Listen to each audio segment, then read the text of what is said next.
اور عورتیں جا بجا باتیں کرنے لگیں کہ زلیخا اپنے غلام کو ورگلانا چاہتی ہے۔ جب زلیخا کو ان باتوں کا علم ہوا تو اس نے اپنی اس بدنامی کو بری طرح محسوس کیا۔ اس بدنامی اور ہتک کو مٹانے کے لیے اس نے مصر کی عورتوں کی ضیافت کی اور سب کے ہاتھ میں ایک ایک پھل اور ایک ایک چھری دے دی، اور عین اس وقت یوسف کو وہاں لے آئی جب وہ پھل کاٹ رہی تھیں۔ عورتوں نے جب حضرت یوسف علیہ السلام کے حسن و جمال کو دیکھا تو دم بخود ہو کے رہ گئیں، اور وارفتگی کا یہ عالم ہوا کہ انہوں نے چھریوں سے اپنے ہاتھوں کی انگلیاں کاٹ لیں اور کہنے لگیں کہ واقعی یہ کوئی انسان نہیں ہے بلکہ یہ تو کوئی اللہ کا فرشتہ ہے۔ زلیخا نے ان عورتوں کو مخاطب کر کے کہا کہ یہی ہے وہ شخص جس کے لیے تم مجھے ملامت کرتی ہو۔ میں نے حقیقت میں اس کو ورگلانا چاہا، لیکن یاد رکھو اگر اس نے میری محبت کو ٹھکرا دیا تو میں اس کو بہت ذلیل کروں گی اور قید کرا دوں گی۔ جب حضرت یوسف علیہ السلام کو ان حالات کا علم ہوا تو انہوں نے خدا سے دعا مانگی کہ اے اللہ تو ہی مجھے اس سے بچا سکتا ہے۔ اگر میں اس کے مکر کے سامنے جھک گیا تو میں جاہلوں میں ہو جاؤں گا۔ اس سے مجھے یہ پسند ہے کہ میں قید خانے میں ڈال دیا جاؤں۔ اللہ نے ان کی دعا قبول کر لی اور حضرت یوسف علیہ السلام قید میں ڈال دیے گئے۔ حضرت یوسف سے پہلے دوسرے قیدیوں کے علاوہ ایک شاہی باورچی اور بادشاہ کا ساقی بھی قید خانے میں تھے۔ ان کے خلاف یہ الزام تھا کہ انہوں نے بادشاہ کو زہر دینے کی کوشش کی ہے۔ یہ اور دوسرے قیدی حضرت یوسف کے حسن و جمال اور اخلاق سے بہت متاثر ہوئے۔ اب آپ کا یہ کام تھا کہ سارا دن جیل کے قیدیوں کو دین حق کی تبلیغ کرتے رہتے۔ ایک دن یہ دونوں حضرت یوسف کے پاس آئے اور کہنے لگے کہ ہم نے عجیب خواب دیکھا ہے۔ ساقی نے کہا کہ میں نے دیکھا کہ میں بادشاہ کو انگوری شراب پلا رہا ہوں۔ باورچی نے بیان کیا کہ میں نے دیکھا ہے کہ میرے سر پر روٹیاں ہیں اور پرندے ان کو نوچ نوچ کر کھا رہے ہیں۔ یہ خواب بیان کرنے کے بعد انہوں نے حضرت یوسف علیہ السلام سے اس کی تعبیر پوچھی۔ یوسف علیہ السلام نے فرمایا کہ ساقی تو رہا ہو کر پھر بادشاہ کی ملازمت پر چلا جائے گا اور باورچی کو سولی پر چڑھایا جائے گا اور اس کی لاش کو جانور کھائیں گے۔ آپ نے ساقی سے کہا کہ جب رہا ہو کر وہ عزیز مصر کے دربار میں جائے تو آپ کی بے گناہی کا یقین دلائے۔ حسب تعبیر باورچی کو سولی پر لٹکایا گیا اور ساقی رہا ہو گیا، مگر رہا ہونے کے بعد وہ اس وعدے کو بھول گیا جو اس نے حضرت یوسف علیہ السلام سے کیا تھا۔ یوسف علیہ السلام سالوں جیل میں رہے لیکن کسی کو ان کی رہائی کا خیال نہ آیا۔ اتفاق سے ایک دن عزیز مصر نے خواب دیکھا کہ 7 دبلی پتلی گائیں 7 موٹی تازہ گایوں کو کھا رہی ہیں اور 7 سبز اور 7 سوکھی ہوئی بالیں دیکھیں۔ بادشاہ نے تمام لوگوں سے اس خواب کی تعبیر پوچھی مگر کوئی بھی صحیح جواب نہ دے سکا۔ اس موقع پر اس ساقی کو اپنا وعدہ یاد آیا۔ اس نے کہا کہ جیل میں ایک شخص ہے، وہ خواب کی صحیح تعبیر بیان کرتا ہے، میں اس کے پاس جاتا ہوں۔ عزیز مصر کی اجازت لے کر وہ جیل میں حضرت یوسف علیہ السلام کی خدمت میں آیا اور بادشاہ کا خواب بیان کیا۔ یوسف علیہ السلام نے فرمایا کہ اس خواب کی تعبیر تو یہ ہے کہ 7 سال تو تمہارے ملک میں خوشحالی رہے گی اور 7 سال سخت قحط پڑے گا، پھر 1 سال خوشحالی کا آئے گا، بارش بکثرت ہوگی اور پھل بھی بکثرت پیدا ہوں گے۔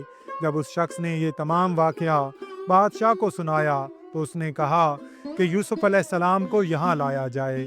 جب وہ شخص پھر حضرت یوسف کے پاس آیا تو آپ نے فرمایا کہ جا کر بادشاہ سے پوچھو کہ ان عورتوں کا کیا قصہ ہے جنہوں نے اپنے ہاتھ کاٹ لیے تھے، بے شک میرا رب ان کے مکر و فریب سے خوب واقف ہے۔ بادشاہ نے ان عورتوں کو بلا کر پوچھا تو انہوں نے کہا کہ ہم نے یوسف میں کوئی برائی نہیں دیکھی۔ یہ دیکھ کر زلیخا بولی کہ اب تو حق ظاہر ہو گیا ہے۔ کہنے لگی حقیقت میں نے ہی اسے ورگلایا تھا اور وہ بالکل سچا ہے۔ حضرت یوسف علیہ السلام نے فرمایا کہ میں نے یہ کاروائی اس لیے کی ہے کہ عزیز کو معلوم ہو جائے کہ میں نے پوشیدہ طور پر اس کی کوئی خیانت نہیں کی، کیونکہ اللہ تعالیٰ خیانت کرنے والوں کے فریب کو راست نہیں لاتا۔ حضرت یوسف علیہ السلام کی بریت ظاہر ہو گئی تو بادشاہ مصر نے حکم دیا کہ یوسف کو عزت کے ساتھ لایا جائے، میں شاہی خدمت ان کے سپرد کروں گا۔ حضرت یوسف نے فرمایا کہ اگر تم قحط سے بچنا چاہتے ہو تو خزانے کی کنجیاں میرے حوالے کر دو، کیونکہ میں حساب میں بھی ماہر ہوں۔ چنانچہ عزیز مصر نے آپ کو شاہی خازن بنا دیا۔ خوشحالی کے بعد قحط کا زمانہ آیا تو حضرت یوسف نے نہایت میانہ روی سے جمع کیا ہوا غلہ عوام میں تقسیم کرنا شروع کیا۔ قحط کا اثر کنعان تک بھی جا پہنچا۔ چنانچہ حضرت یعقوب علیہ السلام نے بھی اپنے بیٹے کو غلہ لانے کے لیے مصر بھیجا، مگر یوسف کے بھائی بنیامین کو اپنے پاس ہی رکھا۔ حضرت یوسف علیہ السلام کے بھائی مصر میں پہنچے تو حضرت یوسف نے ان کو پہچان لیا، مگر وہ حضرت یوسف کو نہ پہچان سکے۔ یوسف نے بھائیوں سے کہا کہ اگلی دفعہ آؤ تو اپنے بھائی بنیامین کو بھی ساتھ لانا، تم کو بہت سا غلہ دیا جائے گا، اور اگر تم اس کو نہ لائے تو تم کو اناج نہیں ملے گا۔ اس کے ساتھ ہی ملازموں کو حکم دیا کہ انہوں نے غلے کی جو قیمت ادا کی ہے وہ بھی چپکے سے ان کے سامان میں رکھ دو، جس کا انہیں کنعان جا کر علم ہو، تاکہ وہ پھر مصر آئیں۔ جب یہ لوگ کنعان میں پہنچے تو انہوں نے حضرت یعقوب سے کہا کہ ابا جان، اب ہمیں اس صورت میں غلہ مل سکتا ہے کہ بنیامین ہمارے ساتھ جائے، ہم اس کی پوری حفاظت کریں گے۔ حضرت یعقوب نے کہا کہ مجھے اب تم پر اعتبار نہیں رہا، کیونکہ اس سے پہلے تم اس کے بڑے بھائی یوسف کو بھی ایسے ہی وعدے کر کے لے گئے تھے۔ اللہ ہی ہے جو اس کی حفاظت کرے۔ جب انہوں نے اپنا اسباب کھولا تو اس میں اپنی ساری رقم دیکھ کر بہت خوش ہوئے اور چلا کر کہنے لگے، ابا جان دیکھیے شاہ مصر کتنا کریم ہے کہ اس نے ہماری رقم بھی واپس کر دی ہے۔ آپ ضرور بنیامین کو ہمارے ساتھ بھیج دیں، اس طرح ہمیں بہت سا غلہ مل جائے گا۔ حضرت یعقوب نے کہا کہ جب تک تم بنیامین کی حفاظت کا عہد نہ کرو میں اس کو تمہارے ساتھ نہیں بھیجوں گا۔ اس پر انہوں نے حلفیہ وعدہ کیا۔ اب باپ نے بیٹوں کو مشورہ دیا کہ وہ مصر میں ایک ہی دروازے سے داخل نہ ہوں، میں اللہ کے بھروسے پر بنیامین کو تمہارے سپرد کرتا ہوں۔ جب یہ سب بھائی مختلف دروازوں سے داخل ہوئے اور جس دروازے سے بنیامین داخل ہوئے اس دروازے پر حضرت یوسف کی ان سے ملاقات ہو گئی۔ حضرت یوسف نے انہیں بتایا کہ میں ہی تمہارا گمشدہ بھائی یوسف ہوں اور میں تمہیں اپنے پاس رکھنا چاہتا ہوں۔ چنانچہ جب بھائیوں نے غلہ باندھ لیا تو شور مچ گیا کہ غلہ ناپنے کا شاہی کٹورا گم ہو گیا ہے۔ ملازمین سرکار نے ان سب بھائیوں کو پکڑ لیا۔ انہوں نے کہا کہ ہم چور نہیں ہیں، اور اگر ہم میں سے کوئی چور ثابت ہو جائے تو اس کو بے شک قید کر دیا جائے۔ چنانچہ سب کی تلاشی ہوئی۔ سب کے آخر میں جب بنیامین کے سامان کی تلاشی لی جا رہی تھی تو اس میں سے وہ کٹورا مل گیا، اور اس طرح سے بنیامین کو اپنے بھائی یوسف کے پاس رہنے کی صورت پیدا کر دی۔ اس کے علاوہ اس کو روکنے کا کوئی قانون نہ تھا۔ اس پر حضرت یوسف کے بھائی کہنے لگے کہ اس نے چوری کی ہے تو کوئی تعجب نہیں، اس کے بھائی یوسف نے بھی چوری کی تھی۔ حضرت یوسف نے یہ ساری باتیں سنی پر خاموش رہے۔ حضرت یوسف کی چوری کا واقعہ ہے کہ آپ بچپن اپنی پھوپھی کے پاس رہا کرتے تھے۔ جب حضرت یعقوب نے ان کو اپنے پاس بلانا چاہا تو پھوپھی نے ایک پٹکے کی چوری کا الزام لگا کر آپ کو اپنے پاس رکھنے پر مجبور کر لیا تھا۔ یہ سب بھائی حیران ہوئے کہ اب کیا کیا جائے۔ حضرت یعقوب کو تو پہلے ہی ان پر بھروسہ نہ تھا، وہ سمجھیں گے کہ یوسف کی طرح انہوں نے بنیامین کو بھی ختم کر دیا۔ انہوں نے بہت منت کی کہ ہمارا باپ بوڑھا اور اندھا ہے، وہ بیٹے کا غم برداشت نہیں کر سکے گا۔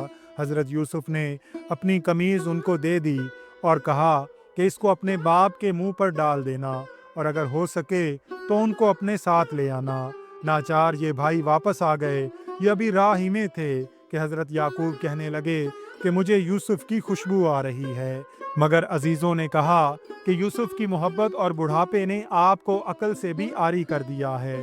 جب یہ بھائی گھر پہنچے تو انہوں نے حضرت یعقوب کے چہرے پر حضرت یوسف کا پیرہن ڈال دیا۔ خدا کی قدرت سے ان کی آنکھوں کی بینائی اسی وقت ٹھیک ہو گئی۔ اب یہ سب مصر میں حضرت یوسف علیہ السلام کے پاس آ گئے۔ حضرت یوسف کی شان اور دبدبا کو دیکھ کر ان کے 11 بھائی اور ان کے والدین آپ کے سامنے جھک گئے، اور اس طرح وہ خواب پورا ہوا جس میں آپ نے دیکھا تھا کہ 11 ستارے، سورج اور چاند انہیں سجدہ کر رہے ہیں۔ اس طرح انہیں گمشدہ یوسف مل گیا اور یہ خوشی خوشی مصر میں رہنے لگے۔ ناظرین اکرام، ویڈیو پسند آئی ہو تو اس کا اظہار کمنٹس میں ضرور کیجیے گا۔ اللہ تعالیٰ سے دعا ہے کہ اللہ تعالیٰ ہم سب کا حامی و ناصر ہو۔ آمین یا رب العالمین۔